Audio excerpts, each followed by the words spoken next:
하나님의 말씀을 받도록 하겠습니다. 하나님의 말씀은 에베소서인데요. 에베소서 1장 7절부터 10절까지의 말씀을 받도록 하겠습니다. 에베소서 1장 7절부터 10절까지의 말씀입니다.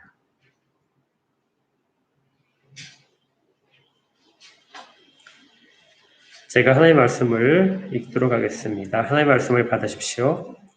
우리는 그리스도 안에서 그의 은혜의 풍성함을 따라 그의 피로 말미암아 속량 곧 죄 사함을 받았느니라. 이는 그가 모든 지혜와 총명을 우리에게 넘치게 하사 그 뜻의 비밀을 우리에게 알리신 것이요 그의 기뻐하심을 따라 그리스도 안에서 때가 찬 경륜을 위하여 예정하신 것이니 하늘에 있는 것이나 땅에 있는 것이 다 그리스도 안에서 통일되게 하려 하시니라. 아멘. 오늘의 제목은 그리스도 안에서의 통일입니다. 아까 기도 중간에도 제가 잠깐 언급을 했었지만 2020년을 마무리하는 주일입니다. 한 해를 바쁘게 살아오고 또 힘겹게도 살아오고 또 기쁜 일과 슬펐던 일들, 안타까운 일들이 겹쳐 있을 텐데요. 이러한 모두에게 적어도 이 시간만큼은 그리고 한 해 남은 시간만큼은 하나님의 위로가 더 크게 임하시기를 주의 이름으로 축원합니다. 어떻게 보면 여러 가지로 힘들었지만 마지막 주일 예배를 이곳에서 드림으로써 새롭게 출발하는 시작이 이미 함께 할 수 있었다 하는 의미에서 더 뜻깊은 주일인 것 같습니다.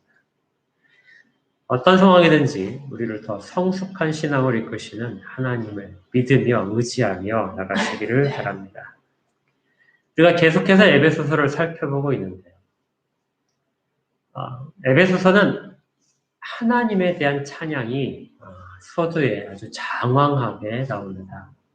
특히 삼위일체 하나님을 다 찬양하고 있죠. 그 중에서도 궁극적으로 성부 하나님에 대한 찬양이 주를 이루고 있습니다. 삼위일체 하나님을 찬양한다 하지만 그 모든 찬양은 궁극적으로 성부 하나님을 향하고 있다는 것이죠. 그리고 성부 하나님을 향한 찬양 중에 성자 하나님에 대한 내용이 같이 있고 성령 하나님에 대한 내용이 있어서 삼위일체 하나님에 대한 찬양으로 그렇게 노래가 됩니다.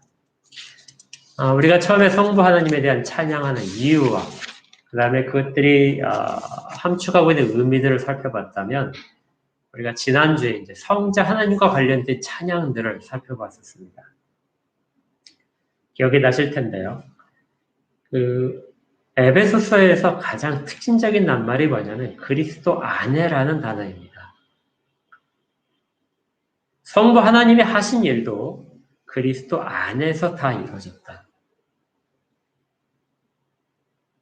그래서 성부 하나님에 대한 찬양이 성자 하나님에 대한 찬양과 구별되지는 않습니다. 그렇다 하더라도 좀 더 명확한 부분들을 우리가 언급해야 될 필요가 있는 것이죠. 성자 하나님에 대한 그 찬양의 내용 중에 첫 번째는 예수 그리스도로 말미암아서 우리가 하나님의 아들들이 되었다. 일반적으로 하나님이다 하게 되면 성부 하나님을 가리키는 것을 꼭 기억하시기 바랍니다. 그 성부 하나님의 아들들이 된 것은 그리스도로 말미암아서 된 것이다. 두 번째는 7절에 우리가 읽었는데요. 7절에 있는 것처럼 우리가 그리스도 안에서 그의 은혜의 풍성함을 따라 그의 피로 말미암아 속량받았다. 노예된 상태에서부터 그 악한 주인의 손으로부터 구함을 받았다. 그리고 자유롭게 되었다. 속량이었죠. 죄 사함을 받은 것이 두 번째 그리스도로 말미암아서 그리스도 안에서 우리에게 주어진 은혜들이었습니다. 오늘은 이제 그 세 번째 성자 하나님을 통해서 성부 하나님이 하시는 그 일에 대한 찬양을 세 번째 내용을 살펴볼 텐데요. 정확하게는 8절부터 10절까지의 말씀이 그 내용으로 되어 있습니다. 이 내용 자체가 번역이 상당히 어렵습니다. 지난주에 말씀드렸지만 마침표가 없다는 것 때문에 어떻게 문장을 구성하느냐에 따라서 번역하는 데 따라서 초점이 좀 달라지기 때문에 그렇죠. 그렇더라도 그 전체적인 내용은 크게 달라지진 않습니다. 세 번째, 성자 하나님을 통해서 성부 하나님이 베푸시는 은혜는 그리스도 안에서 통일되게 하는 것입니다. 10절에 그 내용이 있죠. 다시 한번 읽어보면 하늘에 있는 것이나 땅에 있는 것이나 다 그리스도 안에서 통일되게 하려는 것이다. 이것은 앞에 있는 두 가지 은혜보다도 사실은 더 큰 은혜입니다. 그 앞에 하나님의 아들들이 되는 것과 속량받게 해준 이 모든 것들은 거기에서 끝나는 것이 아니라 더 큰 어떤 목적을 향해서 가는 첫걸음이라는 것이죠. 그 더 큰 목적이 세 번째 은혜인 그리스도 안에서 통일되게 하는, 거기에 참여시키기 위함입니다. 그렇다면 통일된다는 뜻이 무엇일까요? 우리는 보통 우리의 구원 자체, 그리고 우리가 하나님의 아들들이 됨으로써 누리는 권세라든지, 이런 어떤 능력이라는 이런 것들에 초점이 맞춰져 있는데, 하나님의 관심은 거기에 우리가 머물러 있는 것이 아니라, 거기로부터 시작된 첫걸음을 내딛고 나서 목표점을 향해서 끝없이 가기를 원하시는데, 그 목표점이 그리스도 안에 있는 통일이라는 것입니다. 이 그리스도 안에 있는 통일은 과거, 현재, 미래 이런 시점에 따라서 더 자세하게 설명되어 있습니다. 먼저 8절에 볼까요? 과거에 8절부터 9절에 있습니다. 그 뜻의 비밀을 우리에게 알리신 것이요 그의 기뻐하심을 따라 그리스도 안에서 때가 찬 경륜을 위하여 예정하신 것이다. 하나님이 미리 예정하셨다 이렇게 되는데 우리 개역개정 번역에서는 약간 좀 의미가 잘 드러나지 않아서 표준 새 번역에 있는 번역을 제가 읽어드리겠습니다.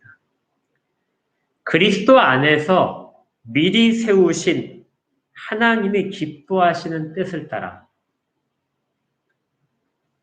그러니까 이미 하나님께서, 성부 하나님께서 그리스도 안에서 세우신 계획이 있었다는 것이죠.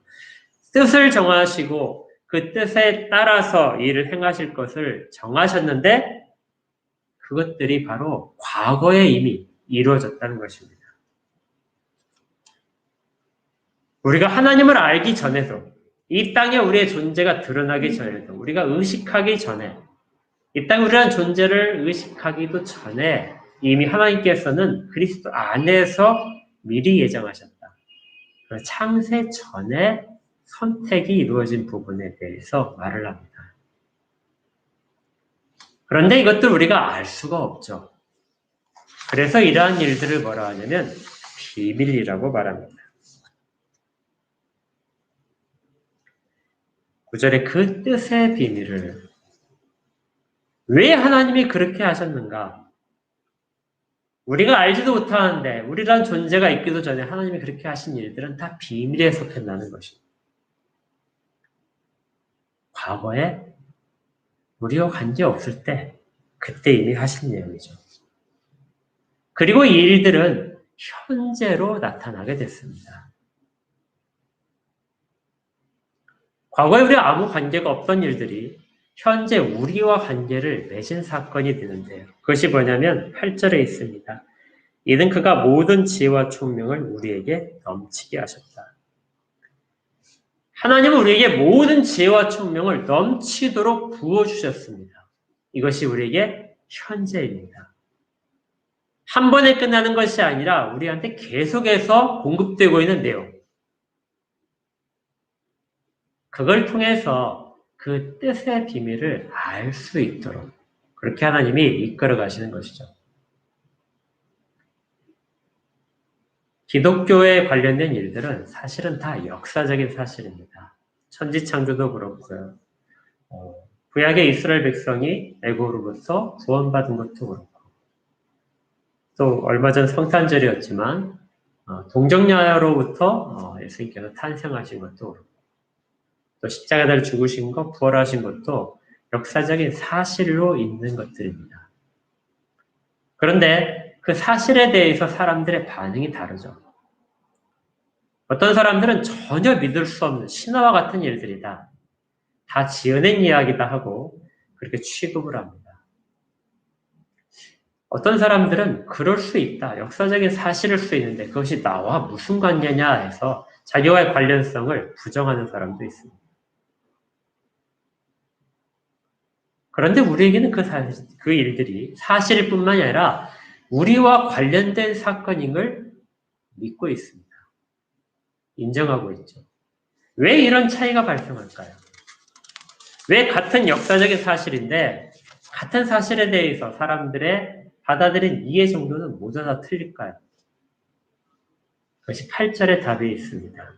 하나님께서 지혜와 총명을 허락하시는 사람들만 그 일들을 받아들일 수 있는 거죠.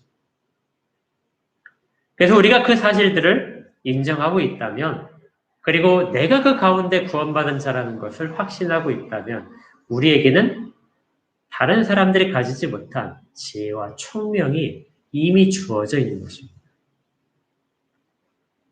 이것은 한편으로는 우리가 매일 구해야 될 내용이기도 합니다. 어느 순간 우리가 길을 걷다가 마치 벼락을 맞듯이 지혜와 총명이 다 쏟아져 와서 우리가 하나님에 대해서 모든 걸 다 깨달을 수 있는 그런 사실은 없습니다. 우리는 조금씩 하나님에 대한 이해가 깊어질 뿐이죠. 그래서 지혜와 총명을 우리로 하여금 구하도록 주님도 그렇게 해서 계속해서 지혜를 주실 것을 하나님께 구하라고 그렇게 당부하셨습니다. 그 지혜가 더할수록 우리 하나님에 대한 믿음이 더 확고해지게 되는 것이죠. 그런 지혜가 왔을 때 그 비밀이 더 이상 비밀이 아니게 됩니다. 또 우리는 상당히 많은 부분의 비밀들을 깨달은 사람들이 된 것이죠. 그런데 이 비밀은 여기에서 머물지 않습니다. 앞으로 더 진행해서 미래에 대한 일들을 이야기하고 있는데요. 물론 미래에 대한 일들도 우리가 지혜와 총명을 통해서 깨달아 알 수 있습니다. 그 미래에 대한 일이 무엇이냐면 10절에 있는 것처럼 예정하신 것인데 그것들이 그리스도 안에서 통일되는 것이라고 합니다.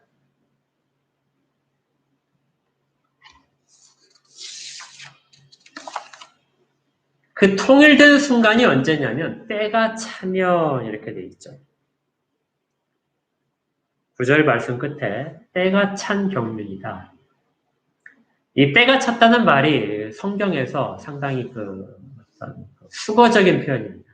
때가 찼다는 것은 언제일까요?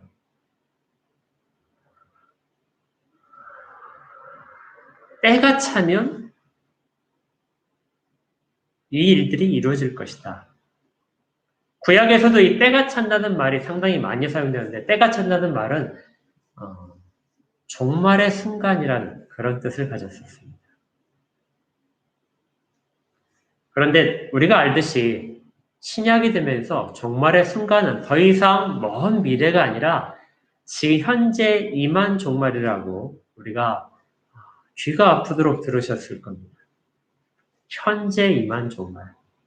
그리스도가 이 땅 가운데 오심으로써 그리스도 안에서 이루어진 일들은 이미 우리 가운데 다 나타난 것이죠.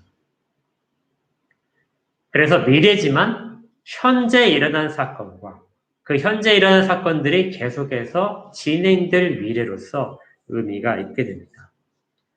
이 비밀은 과거, 현재, 미래로 이루어지고 다른 사람들은 전혀 알 수 없는 하나님이 주신 지혜로서만 깨달을 수 있는 그러한 내용인 것이죠. 그 결론 부분이 뭐냐면 그리스도 안에서의 통일입니다. 자, 이제 본격적으로 그리스도 안에서 통일이라는 말, 그 의미를 살펴봐야 될 것입니다. 통일이 과연 무엇일까요? 이 단어는 거의 사용되지 않는 단어입니다. 신약 성경에서 잘 나타나지 않은데요. 단 2번만 사용됐습니다. 한 번이 어디에 사용됐냐면요. 로마서 13장에 사용되는데요. 로마서 13장에 있는 내용을 제가 읽어드리겠습니다. 13장 9절인데요. 간음하지 말라, 살인하지 말라, 도둑질하지 말라, 탐내지 말라 한 것과 그 위에 다른 계명이 있을지라도 내 이웃을 내 자신과 같이 사랑하라 하신 그 말씀 가운데 다 들었느니라. 그러니까 통일한다는 말은 흩어져 있는 모든 것들이 다 한 곳에 모여서 그것들을 다 감싸 안을 수 있게 만든다. 이런 뜻이고요. 원래 이 통일되는 말의 어원을 보게 되면 머리라는 글자에서 나왔습니다. 그러니까 머리에 다 연결시킨다 하는 뜻이죠. 그러니까 좀 잔인해 보이지만 이렇게 이야기를 하면 가장 쉬울 거예요. 여기에 좀 손과 발이 잘려져 있다고 생각해 봅시다. 손과 발이라는 것은 우리가 분명히 형태를 보면 알 수 있죠. 그렇지만 그건 움직이지는 못하고 어떤 기능도 하지 못합니다. 시간이 지나면 썩어질 밖에 다른 것들이 없죠. 그런데 이 손과 발이 기능을 하기 위해서는, 생명력을 가지기 위해서는 몸에 연결되어야 됩니다. 몸에 연결되었다고 해서 그것이 어떤 기능적인 부분을 다 발휘할 수 있을까요? 손과 발이 기능적인 부분을 다 하기 위해서는 모든 신경이 중추신경과 연결이 되어 있어야 됩니다. 그래야 비로소 각각의 기능을, 정교한 기능을 수행할 수 있죠. 머리로 연결되는 것. 이것이 바로 그리스도 안에서의 통일이 의미하는 단어적인 의미입니다. 그래서 에베소 1장 22절에서 이런 표현이 등장하는데요. 또 만물을 그의 발 아래 복종하게 하시고 그를 만물 위의 교회의 머리로 삼으셨느니라. 머리가 예수 그리스도이고 예수 그리스도의 모든 존재들이 연결될 때 그리고 그 지시를 받아서 하나하나의 존재가 각각 다 살아날 때 가장 아름다운 동작들을 할 때 그때가 바로 그리스도 안에서의 통일된 상황이다. 이렇게 말하는 것입니다.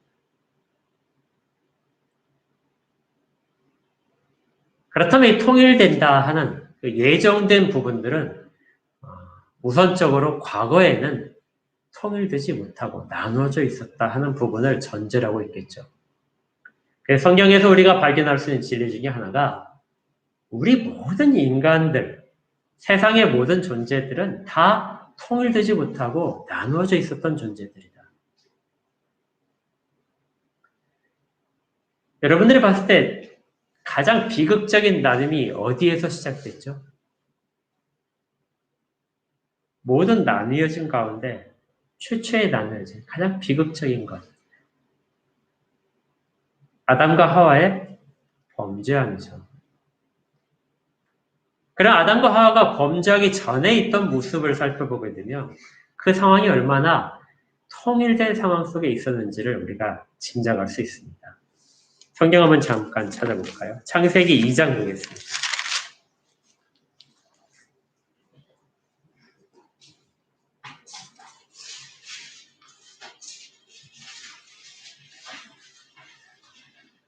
창세기 2장 22절부터 제가 읽겠습니다.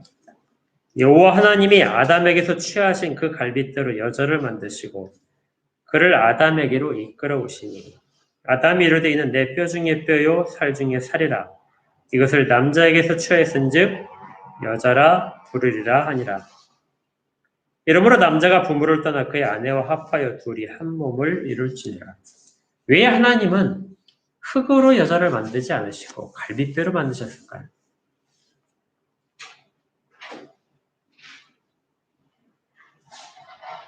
처음에 하나님께서 의도적으로 이렇게 하신 이유는 남자와 여자가 서로 떨어져 있는 존재가 아니라는 것입니다. 모든 동물은 다 흙으로부터 나왔는데 사람은 같은 근원을 가진 것이죠. 그래서 아담이 이는 내 뼈 중에 뼈요 살 중에 살이라고 고백하는 것은 자기와 완전히 근원이 같다. 어떻게 해석하게 되면 자기보다도 더 소중하게 취급하는 그러한 것을 알려줍니다.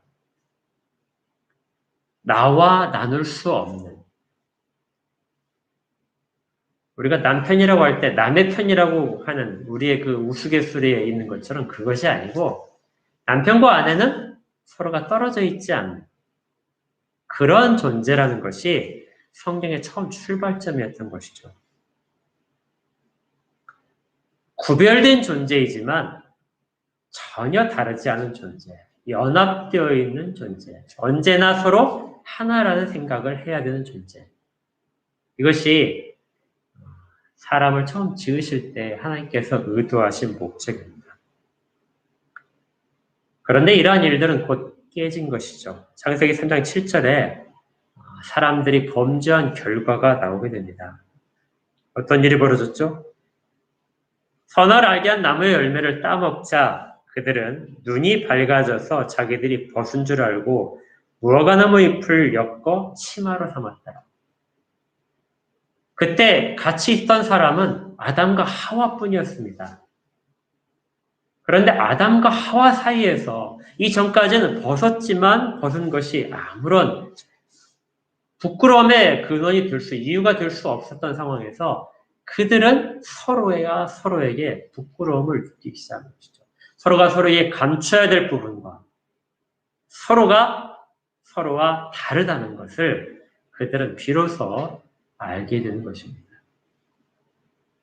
이것은 그들의 지혜가 더 밝아진 것이 아니라 그들의 자기 중심성이 자기 존재에 대한 의존성이 훨씬 강해졌기 때문에 나타난 현상입니다. 연합이 아니라 분리인 것이죠. 아담은 하와와 다르다. 지금까지 연합이 아니라 아담은 자기를 더 생각하는 거거든요. 하와는 하와대로 아담보다 자기를 더 생각하게 됩니다. 그리고 지금까지 하나님과의 그 아름다웠던 관계들마저도 사람이 자기 중심이 되니까 하나님과의 관계도 끼어져서 자기를 위주로 생각하게 되는 그런 일들이 벌어졌습니다. 거리가 멀어진 것이죠.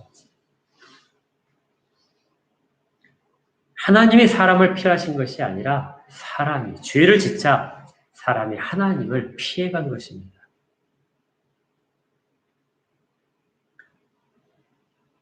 우리가 죄인이 되면 하나님은 우리를 버리시는 것이라 생각하는데요. 실제 상황은 그렇지 않습니다. 하나님이 사람을 버리시는 것이 아니라 사람이 하나님을 떠나는 것입니다. 이미 떠난 자들이기 때문에 하나님이 그들과 함께 하실 수 없는 것이죠. 이러한 결과 얼마나 거리가 더 멀어졌냐면요.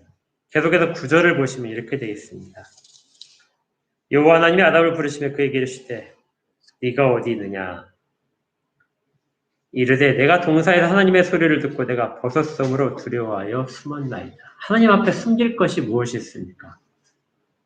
그런데도 하나님 앞에 숨겨야 될 것이 있다고 생각을 하는 것이죠. 그리고 숨길 수 있다고 생각합니다. 이르시되 누가 내 버섯음을 너에게 알렸느냐? 내가 내게 먹지 말라 명한 그 나무 열매를 내가 먹었느냐? 아담이 이르되 하나님이 주셔서 나와 함께 있게 하신 여자 그가 그 나무 열매를 내게 주므로 내가 먹었나이다. 뼈 중에 뼈, 살 중에 살이라고 노래했었던 그러한 아담이 하와에 대해서 그 여자에게 책임이 있습니다. 여자가 내게 주어서 내가 먹었을 뿐입니다. 어느 정도의 거리가 멀어졌냐면요. 자기의 죽을 죄는 자기에 있는 죄가 아니라 누구의 죄냐면 여자의 죄입니다. 그런데 거기에 또 미룬 것이 하나 더 있다고 그랬죠. 여자에게 미루기에 앞서 그 여자를 지어서 내게 데려온 하나님의 미루는 것입니다. 하나님께서 내게 주신 이 여자가 내게 그렇게 유혹했기 때문에 내가 넘어간 것입니다.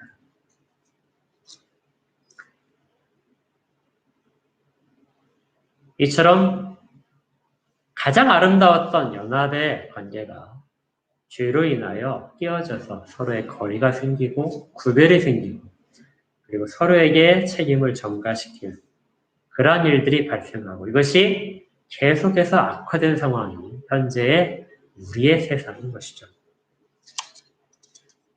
우리에게 이런 모습들은 모두 다 있습니다. 주 안에 있다고 하지만 우리에게 이런 모습이 다 사라진 것이 아니고 여전히 남아서 기세등등하게 그렇게 작용하고 있습니다. 저도 제 아내와 가끔 다투는데요. 다투고 나면 항상 돌아서면 생각합니다. 정말 아내와 나 사이의 거리가 생각의 차이가 꽤 크구나. 그러면서 한 90% 정도는 제가 이런 생각을 해요.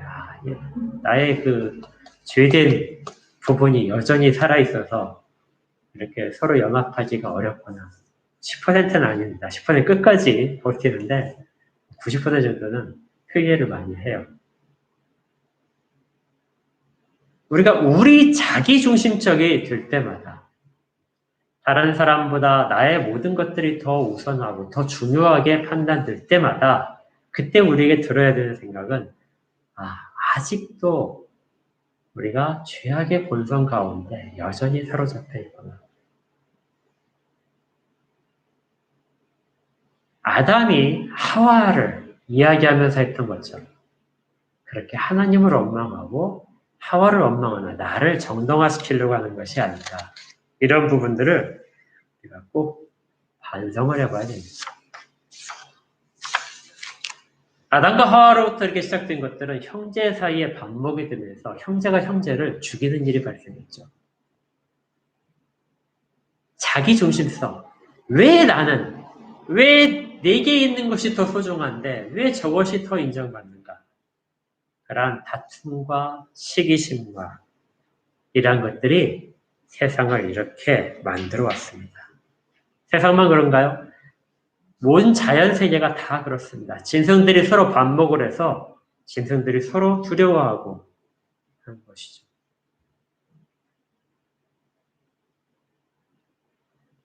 TV를 보게 되면 우리 주변에 지금 갈등 상황이 아닌 것이 하나도 없습니다. 부부 사이만 그런 것이 아니라 사회 전체에서 집이 있는 사람과 없는 사람, 그렇죠? 네.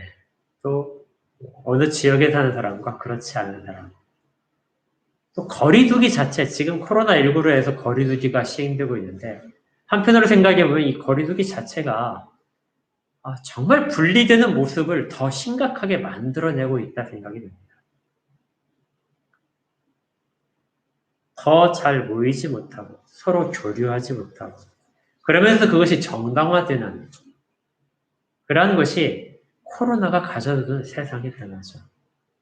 코로나 자체가 무서운 것이 아니라 그것이 가져와주는 단절들이 더 무서운 것입니다.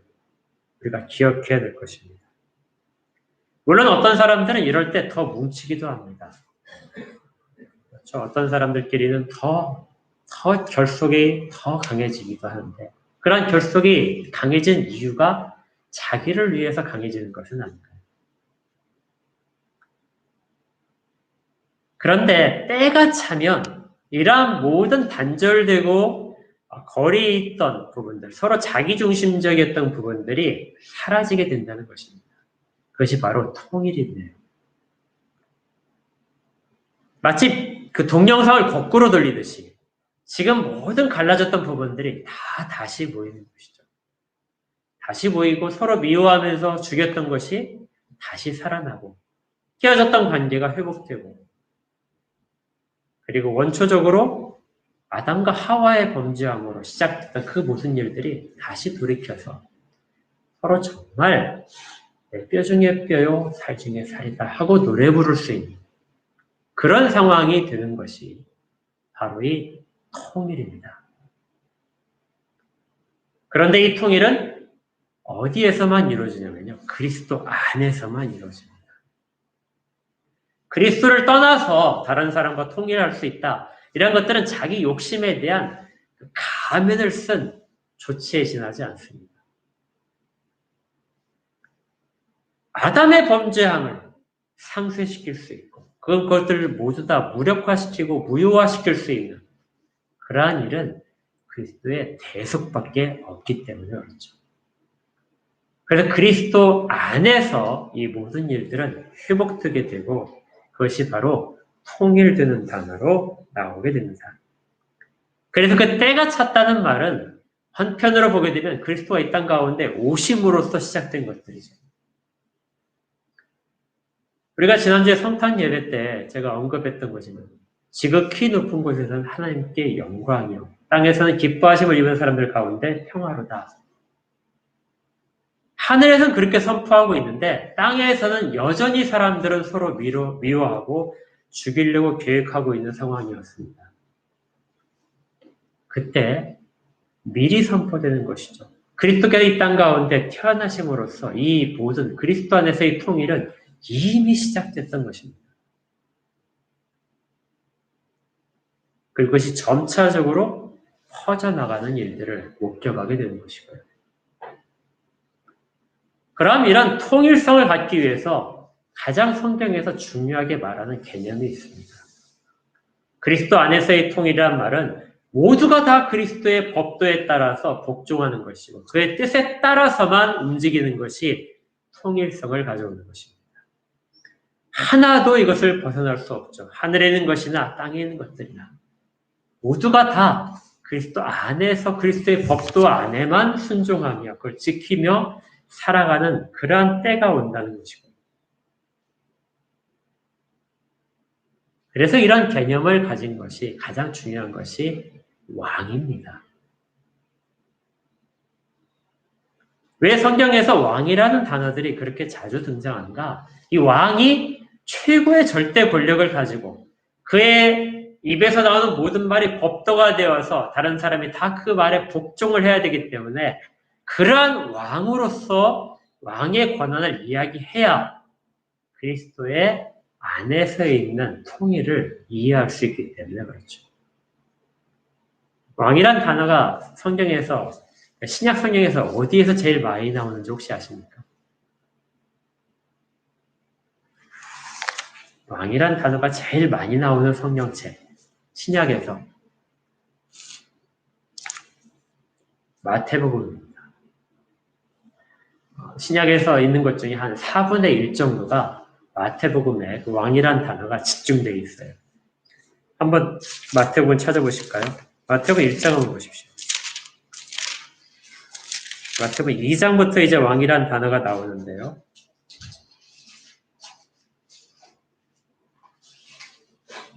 헤롯 왕 때 예수께서 유대 베들레헴에서 나시며 동방으로부터 박사들이 예루살렘에 이르러 말하되 유대인의 왕으로 나시니가 어디 계시냐. 동방의 박사들이 와서 찾은 인물이 누구냐면요. 유대인의 왕을 찾았습니다. 아이가 태어나게 되면 처음부터 왕인가요? 왕자겠죠. 그런데 그들은 처음에 올 때부터 누구를 찾았냐면 유대인의 왕이 어디 있느냐 하고 찾았던 것이죠. 주님은 더 성장을 해서 지혜가 많이 성숙해져서 사람들을 통치할 때만 왕이 아니라 이 땅 가운데 오실 때부터 이미 왕이었던 것입니다. 그런데 이 유대인의 왕을 찾아온 박사들의 그 물음에 대해서 사람들의 대답이 약간 재밌는데요. 헤롯 왕이 이걸 듣고 나서 서기관들에게 물었습니다. 제사장들과 서기관들에 묻자 그들이 베들레헴입니다 하고 답을 해줬죠. 3절에 보니까 헤롯 왕이 그들에게 묻는 질문이 이렇게 되어 있습니다. 헤롯 왕과 온 예루살렘이 듣고 소동한지라 왕이 모든 대제사장과 백성의 서기관들을 모아 그리스도가 어디서 나겠느냐 물으니 왕이 어디서 나겠느냐 물은 것이 아니라 그리스도가 어디서 나겠느냐. 그리스도는 유대인들에게는 기름 부음을 받은 자입니다. 그러니까 대제사장도 기름 부음을 받고 선지자도 기름 부음을 받고 왕도 기름 부음을 받죠. 그러니까 여러 기름 부음을 받는 부류 중에 하나의 존재로서 왕이 묻고 있는 것입니다.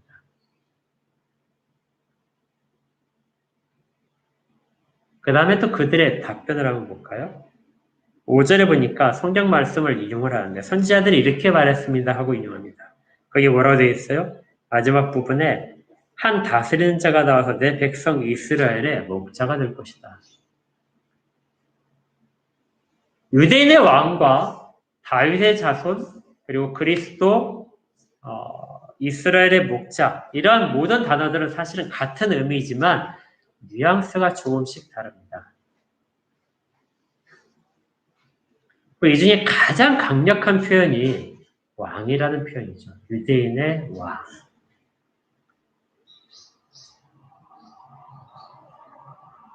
그래서 마태복음은 그리스도, 예수 그리스도를 왕으로서 소개하고 있는 것이죠.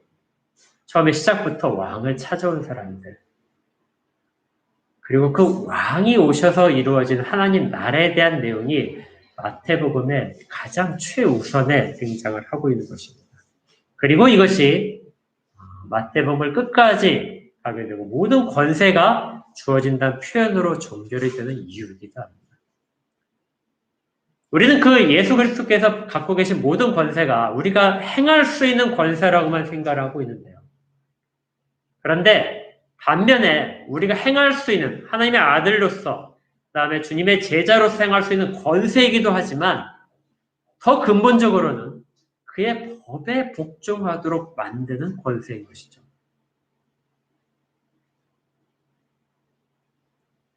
헤롯이 왕으로서 모든 아이들을 죽일 수 있었던 그러한 절대적인 권력, 그리스도가 모든 자들에게 선포하시는 권력의 상징이기도 합니다.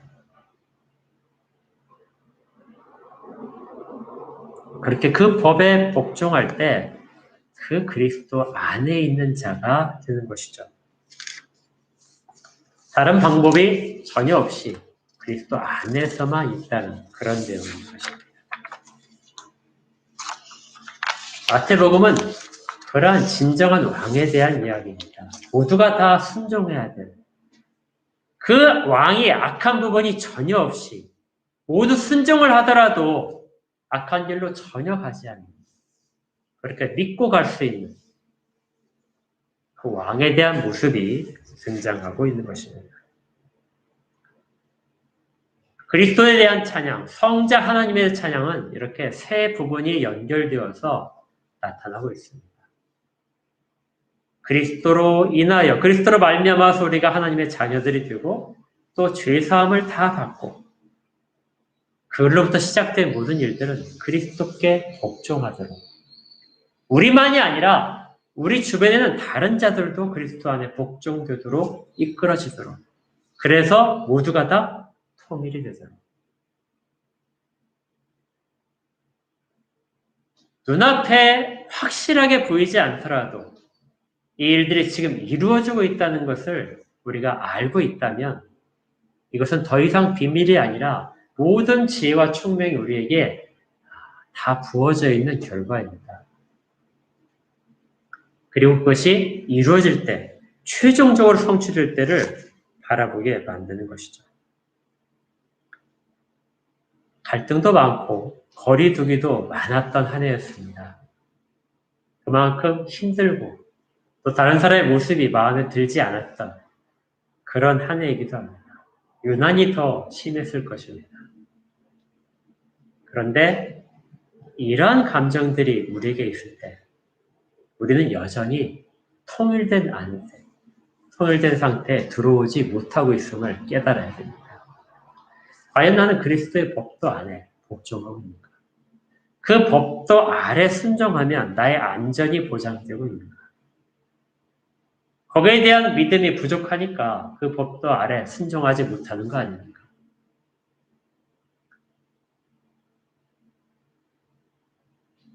나에 대한 욕심을 버리라고 하셨는데 그러한 부분을 버리지 못하는 것은 그렇게 하게 되면 내가 받게 될 불이익에 대한 그것이 먼저 계산되기 때문에 그런 건 아닐까요? 그렇다면 우리는 여전히 그리스도 안에 통일된 안에 참여하는 자가 아닌 것입니다. 그리고 아직 왕으로서 그리스도가 우리 가운데 계시지 않기 때문입니다. 왕은 상징적인 존재가 아닙니다. 모든 존재가 복종해야 될 최고의 법을 가진, 최고의 권세를 가진. 그래서 그 때가 되면 우리뿐만이 아니라 모든 존재들이, 땅과 하늘에 속한 모든 존재들이 진정한 화평을 누리게 되는 것들. 이것이 우리가 소망하는 바로 그리스도 안에서의 통일입니다. 아직 부족하죠. 그렇지만 새롭게 시작할 수 있도록 주님이 다시 말씀을 주십니다.